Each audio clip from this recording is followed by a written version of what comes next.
Hey, welcome to another episode of the Coachable Players Podcast. Our mission is simple. We believe the most successful athletes, employees, coaches, business leaders, and parents all have one thing in common. They are coachable.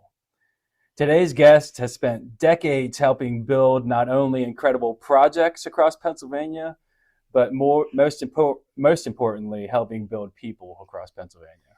I'm talking about Drew Simpson, one of the top leaders of the Eastern Atlantic States Regional Council of Carpenters.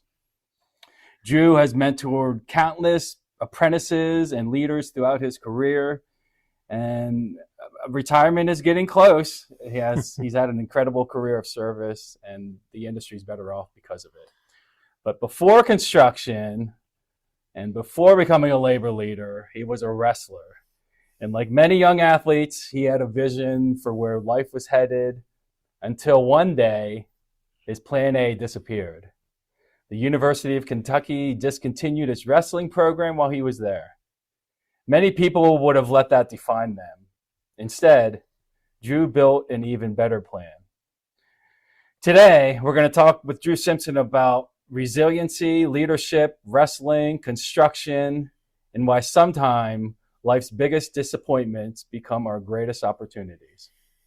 Also, before we jump to the interview, I want to mention that one of the things I'm excited to discuss today is how qualities that make great athletes, discipline, resiliency, teamwork, accountability, coachability, are very much the same qualities that make outstanding carpenters and construction professionals.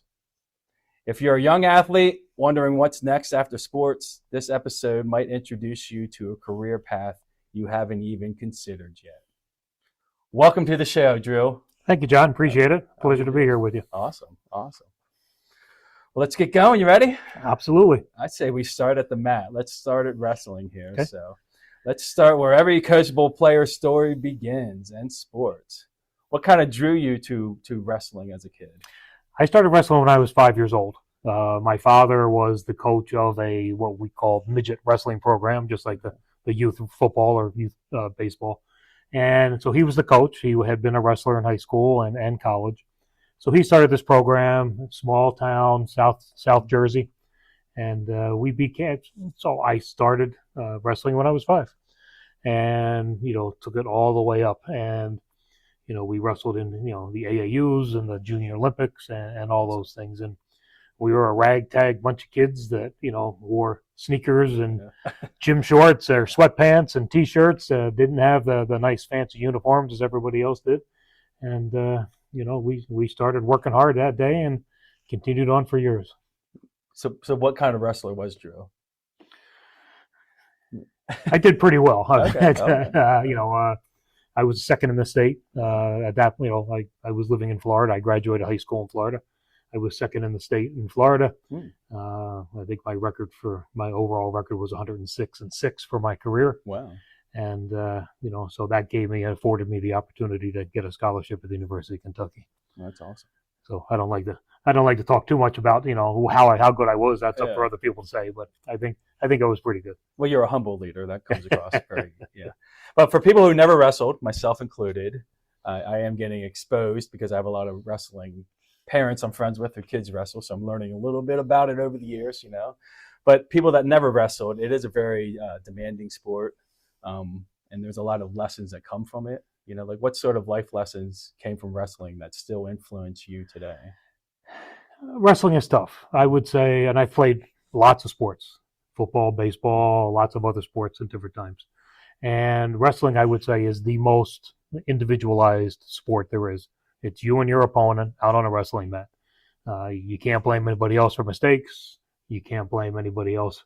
You also, you take those successes with that as well as being an individual person. So it is very tough. Practices are long and hard. I was fortunate always to not have to cut weight, which, I know that in today's world, there's rules and regulations about having to lose weight and drop weight classes and things like that. But to me, wrestling is the ultimate sport and ultimate individual sport. There is nobody there to help you. You're out there for 6 minutes, and it's all you and the opponent, and it's tough. I mean, practices are tough. getting in shape is tough.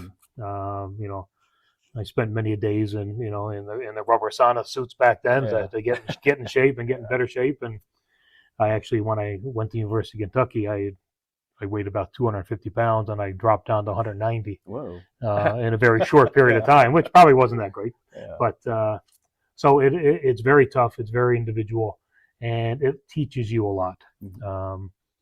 You know, I had some injuries when I was a sophomore in high school. I was 12-1, 12-0. And in wrestling practice one day, I took a step back and dislocated my knee. So that ended my year right there. Had to have a knee operation, chip some bones, had to take the bone chips out and things like that. We had moved to Tampa, Florida, and my sophomore year of high school, I was wrestling in the state semifinals. Same thing. I took a step back and dislocated my knee again. Yeah. So I was done there. In the semifinals of the states, and I dislocated it one more time playing football. But injuries, rehabbing. I put my knee back in all 3 times by myself. Don't quite know how, but I just kicked my leg out and the knee went back into place. So, but again, the wrestling, the resiliency that you learn in being a wrestler, the toughness that you have to be a wrestler, is probably what has crafted my personality and my career. Mm-hmm. And you mentioned some of your records, and you had more W's than L's. But from the L's, from the losses, did you learn from them at all? Absolutely. When I lost the state championship my senior year, that was tough. I was 31-0 at the time. And talk about, again, injuries. And in the semifinals, I had an asthma attack, which I hadn't had in years. Mm-hmm. And anybody who has asthma knows what it takes out of you when you have an asthma attack. So in the finals, I was wrestling somebody who was also undefeated. Did very well the first period or two, and then my energy just died out. Took it to overtime and lost in overtime. And was not happy at all about that result. And to be honest with you, still not happy about it today. But you have to learn, everything happens for a reason. Mm-hmm. And I think that loss, was for a reason. And, as was the closing of the Kentucky wrestling program, happened for a reason. Yeah. So all of those losses all mean something in my life and in my career, that you build yourself up. You don't let those losses define you, yep. And you make yourself better from those losses. Speaking of the loss of the Kentucky wrestling program, after that, you found your way to construction. How did construction enter into your life? After I left Kentucky, college was not my career path. I was going to college to play sports, to be honest with you. I had a game plan, hopefully to get a degree in teaching and be a coach and, a gym teacher. So that was the goal at the time. When that goal ended and that, door closed, I moved a couple different places, moved to San Antonio, lived there for a couple of years, moved back to Orlando, mm-hmm. worked at Disney World for a couple of years. And then it was time to probably figure out what I really wanted to do. I was still in my early 20s. Moved up to Scranton, Pennsylvania, to help take care of my grandparents. And that is where I had found the Carpenters Union. I had drafting experience in high school. I took drafting. Okay. So I was working for a neighbor as a draftsman. He was an architect, and did some stuff there. And I met my future wife, and my future wife's father was the business agent for the Carpenters Union, and talked to me about the apprenticeship program. My grandfather was an electrician in the Navy, and so there was a little bit of construction history there. But I had no I didn't have any construction history at all. But so that was where, when I, again, you look back on things, and I've moved all over this country, I've lived all over this country, and come back to Scranton, Pennsylvania, and meet my future wife, and get the opportunity to enter the 4-year apprenticeship program was, you look back at things and say, how did I get here from there? Yeah. And it was a pretty amazing trip and has been. That's cool. So you went from wrestling, where you probably had some amazing coaches and some great coaches, some impressionable influenced your coaches. And then you mentioned yourself, you said, oh, perhaps after Kentucky, I might end up coaching or something. But now that you're in construction, after that segment of your life, Northeast, joined the Carpenters Union. That's construction really is coaching every day. And there's a lot of coaching involved in that. Correct? Did you find it? Absolutely. Yeah. Absolutely. As I, graduated my apprenticeship program and worked out in the field as a journeyman, and actually got a job as an estimator and project manager for one of our signatory general contractors.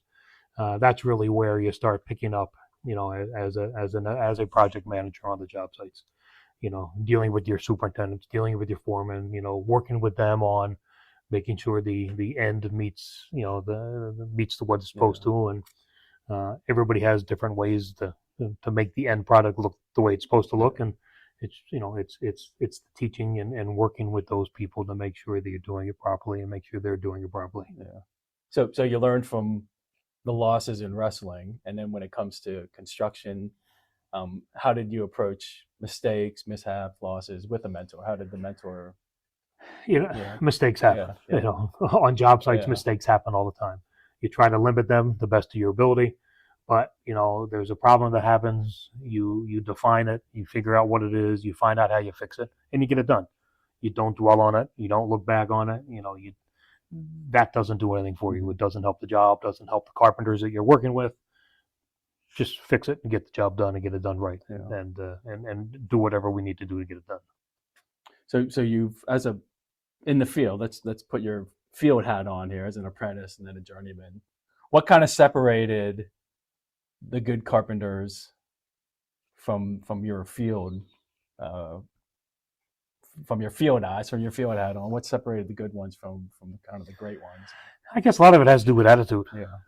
The attitude is the biggest thing. I mean, we work hard every day, 8 hours a day or more. We work when it's below zero. We work when it's above 100. Today we're working out in smoke from Canada. Yep. So job sites are tough. And, the attitude is what is important. If you have a bad attitude when you walk on the job site, that bad attitude is going to go across that job site and affect everybody on the job site. Because if your partner's having a bad day, and is, doesn't have the proper attitude, then, it's going to affect you as his partner. It's going to affect everybody else working around them. So I think the attitude is the biggest thing on the construction sites. You got to have the proper attitude to work hard every day. Yeah. And I do want to look at more field work and as you moved up the ladder within, but I just want to take a step back here because this podcast, our goal is to encourage young athletes to kind of realize the competitive career in sports may eventually end. You might not be on the mat, you might not be on the football field forever, but those lessons that they learn through sports the lessons that they learn in sports can launch an amazing career. You've worked with thousands of carpenters over your career. You've kind of seen it all. How often have you seen former athletes become some of the best apprentices, journeymen, leaders? Surprisingly enough, and I don't know what it is, but you can usually tell a wrestler when he walks in the door. Yeah. And I don't really know what it is, and especially the smaller guys. Yeah. The smaller guys, the wrestlers who wrestle the lighter weights and things like that, you can tell when a wrestler walks in the door. And I'm not talking about when they have the cauliflower ear and things like that. I mean, you can tell there's a swagger, there's a walk to them. So, you can pick up on, and not just wrestlers. I mean, athletes, all athletes. You can tell a little bit. They carry themselves a little differently. Their attitudes are a little different when you go through the interview process.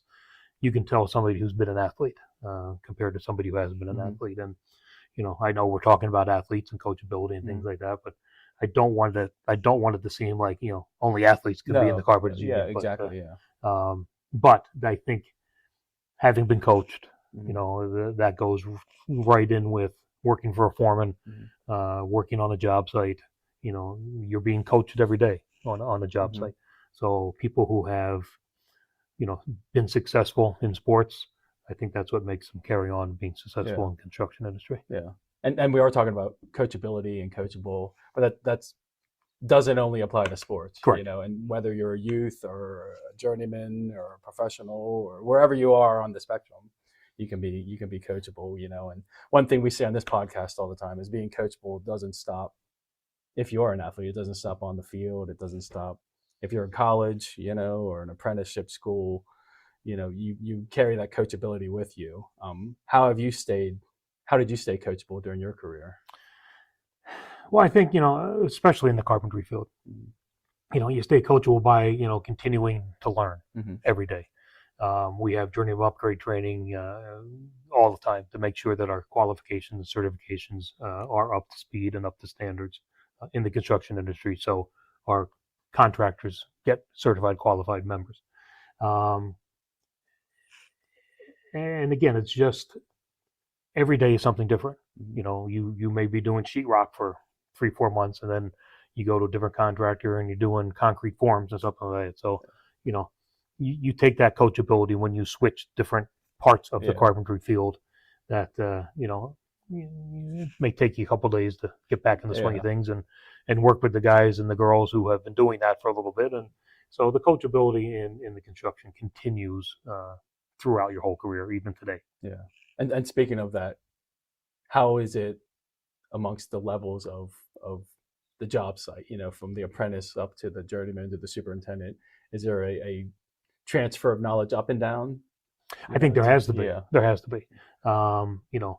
The apprentices and even the young journeymen, they're the future of the organization. So if you don't, if the superintendents, the foremen, the journeymen that are working with these younger members don't show that to them and don't make sure that they're being trained properly, and and that knowledge is brought down, then the success of the industry is going to fail at some point in time. So that's what is really important, that we make sure that us older guys who are leaving in a period of time have given as much knowledge and everything else that we can to the younger people. Speaking of the experienced leaders like yourself, how do you feel leadership has changed you over the years? It certainly makes you humble, as does sports. You do the best you can. You hope your decisions that are made, that you make, are the right decisions. Sometimes they are, sometimes they aren't, to be honest with you.